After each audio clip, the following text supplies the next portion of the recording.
Weh, ramainya. Hari-hari dekat NKH ni ramai. Saya pun tak tahulah apa yang ada dekat NKH ni. Daripada pagi, pukul 9.30 pagi sampailah malam, memang ramai. Saya pun tak tahulah. Ni lah sebab dia kenapa dekat NKH Perfume Maker ni memang ramai orang. Sebab sekarang kita tengah buat package bina perfume jenama sendiri dengan minimum 150 pieces. Anda akan dapat free sticker dan juga free design. Anda boleh buat brand anda sendiri. Tak kisah daripada sizing 10ml sehingga 100ml. Tapi hari ni yang nak explain pasal perfume jenama sendiri yang bersaiz 30ml.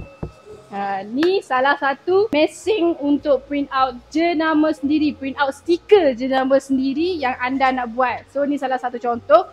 Yang mana nak buat stiker, kita ada 3 pilihan. Satu stiker UV DTF, satu stiker glossy dan juga transparent. Jadi anda boleh pilih salah satu daripada stiker untuk anda buat brand anda sendiri. Untuk newbie di luar sana yang belum ada design untuk stiker perfume anda, anda jangan risau sebab kita ada 3 orang designer berpengalaman lebih daripada 3 tahun untuk buat stiker brand anda sendiri.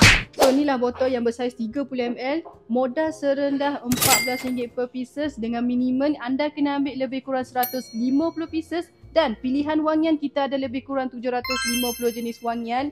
Dan yang terbaru sampai lebih kurang 42 jenis wangian yang memang wangian yang digilai oleh orang ramai. Jadi anda boleh pilih untuk buat perfume jenama sendiri anda. So yang mana nak tahu lebih detail lagi produk apa yang ada dekat NKH, apa yang NKH jual, apa yang NKH tengah buat promosi sekarang, anda boleh je klik link di bio saya ataupun mana-mana tim sales saya. Atau kalau anda nak datang, anda nak jumpa saya, anda boleh je datang di NKH Perfume Maker bersebelahan dengan Flyover Kubang Kerian. So kalau video yang lalu FOP anda semua, jangan lupa klik like, repost dan juga share supaya lebih ramai lagi tahu apa yang ada dekat NKH. Ingat Telayana, wangian eksklusif untuk jiwa yang berkelas. Ingat Telayana, ingat NKH Perfume Maker.